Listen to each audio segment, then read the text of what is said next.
Bonjour les amoureuses et amoureux du monde du silence, ça fait un petit bout de temps que j'ai pas eu l'occasion de tourner une vidéo, c'était l'hiver, c'était le Covid, tout le monde était à la maison, c'était difficile d'avoir un endroit. Et là aujourd'hui nous sommes en fin février et il fait super beau. Je suis allé plonger hier à la Croisette, aujourd'hui là il fait grand ciel bleu, il doit faire environ 17-18 degrés, il fait très bon. Et je voudrais aujourd'hui vous présenter le flash de chez Retra, la version Pro.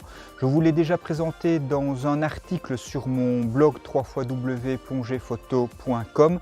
Je vous mets le lien directement de cet article ici en dessous, où je vous fais la présentation technique de différents aspects et des différentes caractéristiques. Aujourd'hui, je vais vous montrer les parties un petit peu plus visuelles et les parties pratiques, comment ça se manipule. La chaîne Plongée Photo vous aide à réaliser de belles images sous-marines. Abonnez-vous, sélectionnez la cloche pour recevoir les nouvelles vidéos. Partagez et lâchez un pouce de schtroumpf pour flatter l'algorithme de Google et m'aider à mieux faire connaître cette chaîne. Merci à vous les amoureuses et les amoureux du monde du silence. Donc voilà, j'en ai acheté deux parce que vous savez que quand j'emploie des flashs, j'aime bien avoir deux flashs en même temps pour pouvoir éclairer de façon bien uniforme mes sujets, surtout évidemment au grand angle. Ce sont tous les deux des Retra Pro. Ils sont en aluminium. Vous voyez qu'ils sont bien faits, ils sont déjà un petit peu abîmés, hein. Je les ai déjà trimballés, j'ai déjà fait quelques plongées avec. Ils sont fournis dans une boîte où ils sont vraiment bien emballés, bien protégés. Ils sont fournis donc avec une rotule standard ici, qui est fixée. Vous la recevez séparée, vous devez la fixer vous-même, ce n'est pas un gros problème évidemment. On peut voir donc que le flash ici, il s'agit d'un beau flash annulaire, ce qui lui donne sa caractéristique d'éclairage bien uniforme, sans avoir de points chauds et en ayant une diminution de la puissance qui se fait bien de façon régulière et faible par rapport à des flashs qui sont avec une simple barre où l'éclairage en horizontal, enfin on pourrait dire ici en horizontal, l'éclairage là est plutôt uniforme et diminue moins fort, tandis que de façon horizontale ça diminue de façon plus importante. Le flash de chez Inon, eux pour vider ça, ils ont une lampe horizontale et une lampe verticale, mais ça donne à ce moment-là un éclairage où il y a une sorte de croisement. Pour éviter ça, ils mettent un diffuseur qui évidemment prend un petit peu de puissance. Ils ont une connectique vers l'appareil photo qui est uniquement en optique. Donc ils sont fournis avec un petit bouchon. Je ne suis pas sûr que ce soit le bouchon d'origine, c'est possible que ce soit les bouchons des Inon, mais c'est la même connectique, c'est-à-dire que vous pouvez mettre, et les connecteurs de chez Inon, ce sont les mêmes, même pas de vis, même technologie, c'est-à-dire des fibres optiques. C'est peut-être un de leurs désavantages, c'est qu'ils n'ont pas de connexion électronique ou électrique. Vous ne pouvez vous connecter à vos appareils photo que via un câble optique. Alors ce n'est pas bien dramatique, moi dans la plupart des cas, enfin, je photographie maintenant uniquement en optique avec le petit flash pop-up de mon appareil photo. La seule chose, ça peut être éventuellement lorsque vous voulez faire des prises de vue très répétées, vous devez à ce moment-là attendre que le petit flash pop-up ait le temps de recycler. Alors ça n'arrive pas très souvent, mais ça pourrait arriver si on veut faire une série de 4, 5 ou voire 10 photos très rapprochées où le flash doit recycler ou éviter qu'il chauffe. Et donc, parce que ces petits flashs peuvent chauffer lorsqu'on les sollicite de façon répétée, et donc il y a une sécurité qui évite qu'ils chauffent de trop. Et à ce moment-là, il faut un petit peu attendre avant de pouvoir prendre les photos. Et justement, samedi, donc hier, j'ai plongé donc à la Croisette, je le disais, il y avait un moment où il y avait une belle carpe qui se prêtait au jeu de la photo avec un de mes deux compagnons de plongée. Et j'ai un peu mitraillé, j'ai pris une série de photos et ça a très bien fonctionné, sauf que de temps en temps, au bout de 4, 5, 6 photos, enfin plutôt 7, 8 photos, eh bien je devais un petit peu attendre parce que le flash de mon appareil photo, le petit pop-up, devait recycler. Que dire d'autre? Alors, ici, vous avez le compartiment pour les batteries. Ce sont 4 batteries de type AA, tout à fait classiques, comme pour les flashs de chez Inon.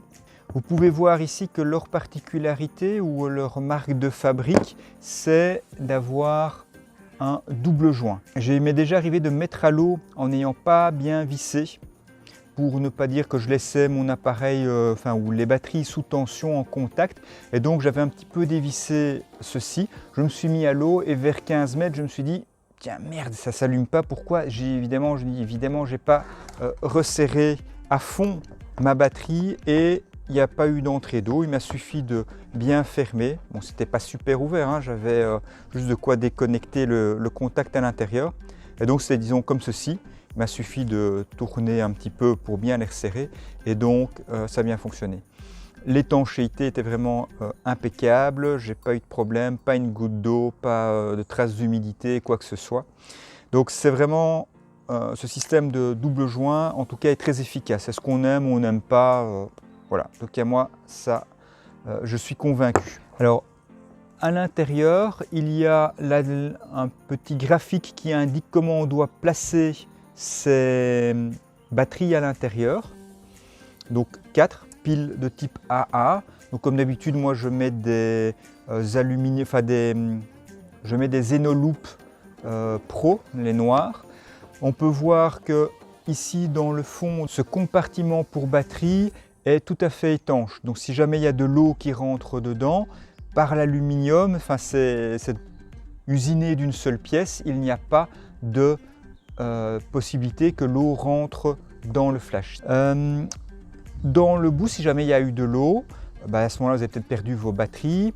Le flash est intact et vous pouvez voir que ici au bout, en espérant qu'on le voit bien, les contacts métalliques sont très gros, très épais, ce qui veut dire que si jamais il y a un peu de corrosion qui sont mis dessus, on peut facilement les poncer et les rendre neufs pour avoir à nouveau un bon contact sans risquer d'abîmer justement ces fameux contacts électriques. De l'autre côté également, on voit qu'il y a 4 petits contacts un peu souples pour pouvoir bien mettre de la pression ou bien avoir le contact. C'est vraiment pas de la mauvaise qualité, on sent que c'est vraiment très dur, c'est vraiment très solide et également de très bonne qualité si jamais il fallait un petit peu frotter. Donc voici pour le compartiment des batteries. Vous voyez qu'il y a également 2 autres commandes. Une commande de puissance et qui sert pour différents modes et une commande justement pour le mode. Il y a le off, la possibilité de faire batterie test, la possibilité de le mettre sur on, ça c'est le mode manuel. Ensuite le mode TTL, le mode utilisateur, le premier mode utilisateur, le deuxième mode utilisateur et le mode SOS. Donc pour vous montrer un petit peu les différents modes, on va placer des batteries à l'intérieur. 4 piles Enoloop. Je vous ai mis sur mon site un article de chez Testachat qui confirmait ce que certains d'entre vous m'avaient dit, comme quoi les piles de chez, les batteries en fait de chez Ikea étaient très bonnes également. Après ça, sur le long terme, je ne sais pas ce que ça donnera, mais en tout cas, pour le rapport qualité-prix, les Ikea étaient vraiment les meilleurs. Donc voilà, j'en ai acheté entre-temps quelques-unes. Je les utilise plus pour mes flashs déportés, mais c'est pas dit que je les mettrai jamais dans ce type de flash. Les 4 sont mises dedans. Il y a donc un test du flash, des couleurs, des petites diodes, et l'appareil dit ok, les batteries pour l'instant sont bien chargées, elles sont vertes. Alors si on appuie ici, on arrive sur une première fois, j'ai appuyé dessus, ça devient blanc, il est prêt à... Voilà, il déclenche à la puissance qui a été définie ici. Si je le mets au minimum, voilà, c'est moins fort. Si je le mets à 100%, voilà, il y a plus de puissance. Donc ce mode flash a ça de sympathique. Donc si je le mets au minimum, voilà. Voilà, il déclenche plein de fois au mode minimum, il est tout de suite vert. Je le déclenche, vous voyez, je le déclenche et ça reste vert. Par contre, si je le mets à pleine puissance, il va lui falloir un peu de temps pour se recharger. Alors, ce sont les piles que j'ai utilisées, enfin les batteries que j'ai utilisées hier, et c'est pour ça qu'elles ne se rechargent peut-être pas aussi vite. Mais enfin, ils disent en effet qu'il faut à peu près 3 secondes pour recharger à pleine puissance. Tandis que quand je suis au minimum, on voit bien que la lampe verte, elle reste verte, ça reste disponible. Ce mode-ci qui est batterie test, donc le test permet évidemment de se dire pourquoi est-ce que mon flash ne déclenche pas? Est-ce que c'est mon flash qui a un problème? Est-ce que c'est mon câble ou est-ce que c'est mon appareil photo? L'appareil photo, il suffit de le regarder, voir si le flash pop-up de mon appareil photo, il déclenche ou pas. S'il ne déclenche pas, c'est lui. S'il lui déclenche et que le flash déclenche de façon séparée, c'est qu'il y a un problème sur votre câble. La position batterie test, si je reste appuyé, la lampe va passer au bleu. Et donc là, le Bluetooth est enclenché, c'est-à-dire que je peux connecter mon smartphone au flash pour définir certains paramètres. Pour ça, il faut installer la petite application de chez Retra. Ça s'installe tout facilement et il y a en plus dedans le mode d'emploi de la dernière version du mode d'emploi du flash qui correspond au dernier firmware. J'ai également fait un article où j'expliquais, où je démontrais, où je montrais comment on pouvait faire la mise à jour du firmware à l'intérieur du flash. Pour quitter le mode Bluetooth, on éteint, on rallume. Donc le mode on, donc comme je disais, c'est le mode manuel et on définit la puissance ici qui va de 1% à 100%, c'est la graduation qui est ici. Voilà. Et donc ça va par exemple de 1% à 3% à 6%. Donc ça va chaque fois x2, 12, 25, 50, 100. Donc ça va, on double de puissance chaque fois par 2 incréments. Donc ici pour passer de 1 à 3, passer de 3 à 6. Donc pour passer de 3 à 6, j'ai 3, un cran et puis un deuxième cran et j'arrive à 6. Ce qui veut dire que quand je double ma puissance, c'est ce qu'on appelle un diaphragme ou une intensité lumineuse et donc ça là ici se règle par demi intensité lumineuse, alors que nos appareils photo, eux, sont tiers, mais finalement ça n'a pas beaucoup d'incidence, en tout cas moi j'en ai vu aucune. La lumière pour le mode manuel, c'est le rose. Lorsque je suis en TTL, ça devient bleu turquoise sciant et là le mode normal, donc la puissance normale, c'est sur 0. Donc c'est la petite indication extérieure. Pour le mode manuel, c'était les indications intérieures. Pour le TTL, c'est les indications extérieures. Et c'est assez logique. Il y a un 0 pour dire que c'est la puissance nominale. Et puis j'ai moins 1, moins 2, moins 3. Donc ça veut dire que je vais 3 intensités lumineuses ou 3 diaphragmes de moins que ce que le TTL me signale ou me donne de la part de l'appareil photo, ou bien je peux monter jusqu'à plus 3 intensités lumineuses ou diaphragmes par rapport au mode normal que me donne l'information TTL de mon appareil photo. Les modes U1, U2, par exemple ici mon mode U1 est un mode où je dis c'est le mode qu'ils appellent Smart Slave, c'est-à-dire esclave intelligent. Cela veut dire qu'il va couper les pré-éclairs de flash du mode TTL de l'appareil photo. Ceci est utile quand j'utilise par exemple mon appareil Sony RX100 Mark V qui, lorsqu'il envoie ses éclairs de flash, l'envoie toujours avec des pré-éclairs. Or, si je ne veux pas les couper, le flash Retra va les reproduire. Et donc lorsque j'emploie des flashs déportés, les flashs déportés vont déclencher, parce qu'ils ne sont qu'en manuel, vont déclencher au pré-éclair et pas à l'éclair principal. Donc dans le mode qu'ils appellent Smart Slave, le flash Retra détecte les pré-éclairs et ne déclenchera qu'à l'éclair principal. Alors comment est-ce qu'il fait ça? Eh bien c'est pour ça qu'il clignote, parce qu'il demande donc quand on est branché de déclencher une première fois. Donc il va analyser le cycle des pré-éclairs et de l'éclair principal, identifier quel est le pré-éclair, ou quels sont les pré-éclairs et quel est l'éclair principal, et il garde ça en mémoire pour les utilisations suivantes. À noter que dès que l'on change de mode, il faudra refaire cet apprentissage des pré-éclairs et de l'éclair. Le mode 2, moi je l'ai défini comme étant le mode High Sync Speed, donc la capacité de déclencher au-delà de 1 160e, 1 200e, 1 250e de seconde. Pour les essais que j'ai faits, ça ne marche pas très bien, mais ça n'a pas beaucoup d'importance parce que mon petit pop-up, lui, ne peut déclencher qu'à 1 320e et lui-même fonctionne très bien à 1 320e de seconde sans devoir mettre ce mode HSS.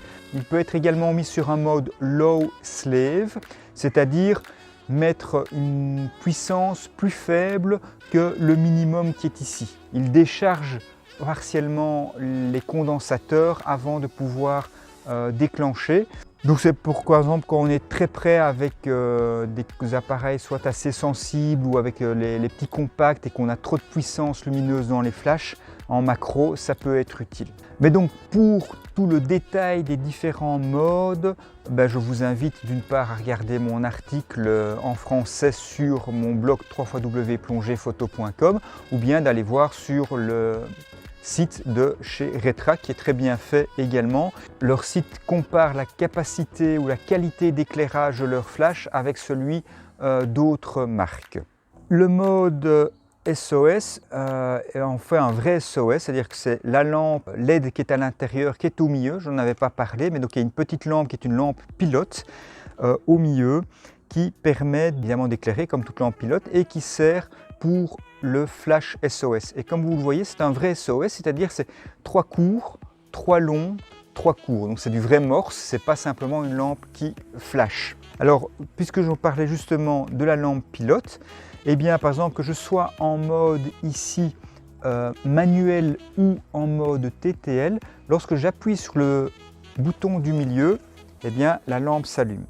Elle est en mode 25%, ici en mode 100% où je l'éteins. Donc il y a deux modes. Par défaut, le premier, quand c'est éteint, c'est le mode minimum.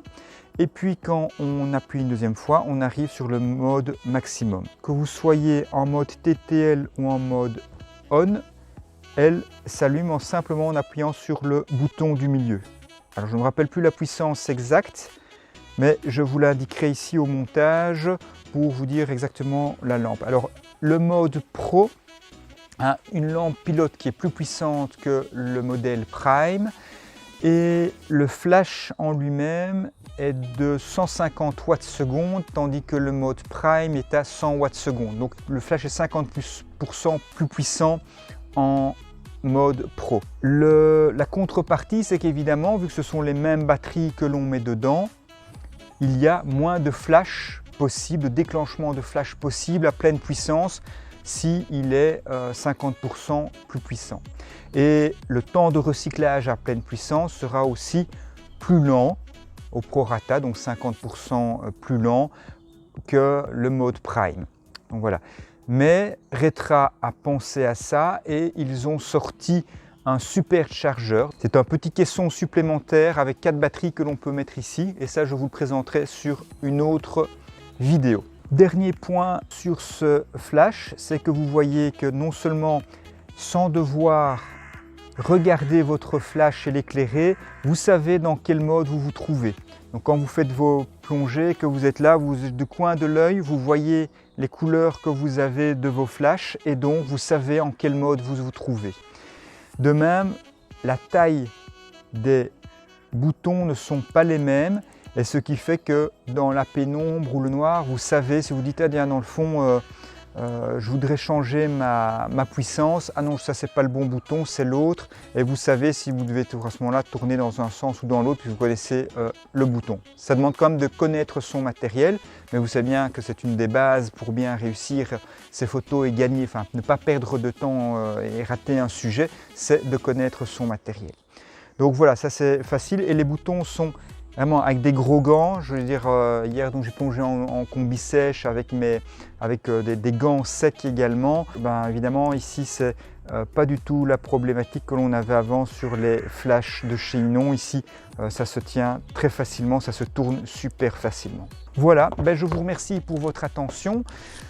Si vous avez aimé cette vidéo ainsi que d'autres vidéos, n'hésitez pas à vous abonner en cliquant sur le bouton vous abonner et sur la petite cloche qui apparaît pour avoir toutes les notifications et ne pas rater une de mes prochaines vidéos. D'ici les beaux jours qui vont revenir, la température de l'eau qui doit encore évidemment remonter, je vous souhaite de belles plongées, de belles photos et on se retrouve très bientôt. Salut! Merci d'avoir regardé cette vidéo jusqu'au bout. Si vous l'avez appréciée, aimez-la et partagez-la. Vous pouvez aussi me laisser un commentaire ou me poser une question. Je pourrai ainsi vous aider en y répondant. Si vous n'êtes pas encore, abonnez-vous, sans oublier la cloche pour activer les notifications et être informé de la mise en ligne des prochaines vidéos. Tout ceci m'aidera à faire progresser cette chaîne.